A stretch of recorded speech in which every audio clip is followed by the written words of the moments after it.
Welcome to தேவசான life style. இன்றைக்கி வந்து நம்ம கொழுக்கட்டை செய்கிறதான் பார்த்துட்ருக்கீங்க. ஈவினிங் ஸ்நாக்ஸுக்கு குழந்தைங்களுக்கு இந்த கொழுக்கட்டையை நீங்கள் பண்ணித்தரலாம். அதுக்கு வந்து 2 கப் போல் மாவு எடுத்துருக்கேன். அதை ஒரு கடாயில் போட்டு லேசாக வறுத்துட்டோன்னா அந்த மாவு பிசுபிசுப்பு இல்லாமல் நல்லாயிருக்கும் கொழுக்கட்டை. அதுக்கு வந்து நான் கடலைப்பருப்பு பூரணம் ரெடி பண்ணியிருக்கேன். கடலைப்பருப்பை ஒரு டம்ளர் வந்து ஊற வச்சுட்டு அதை அவிச்சிட்டு அதை கிரைண்ட் பண்ணிக்கலாம். அதை வந்து நம்ம என்ன பண்ணுறோன்னா 1 கப்பு மாவுக்கு வந்து நம்ம 1/2 கப்பு போல் வெல்லம் எடுத்து அதை வந்து கரைஞ்சா போதும் வெல்லம். அந்த வெல்லத்தை வந்துட்டு பாகு அந்த கடாயில் போட்டுட்டு நம்ம வந்துட்டு இந்த பாகு கடல மாவை வந்து அந்த பாகில் போட்டு நம்ம இது 2 மிக்ஸ் பண்ணிக்க வேண்டியதான். கூட தேங்காய் போடலாம், ஏலக்காய் போடலாம்.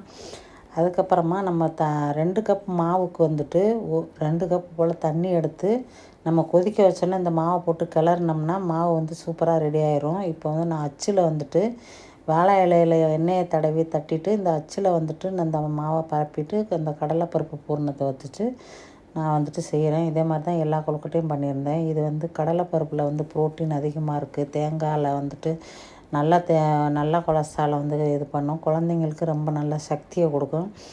வெல்லமும் வந்துட்டு அயன் இருக்குது, நல்லது. அதனால் குழந்தைங்களுக்கு வந்துட்டு ஸ்கூல் போகிற குழந்தைங்களுக்கு ஈவினிங் ஸ்நாக்ஸாக பண்ணி கொடுக்கலாம்.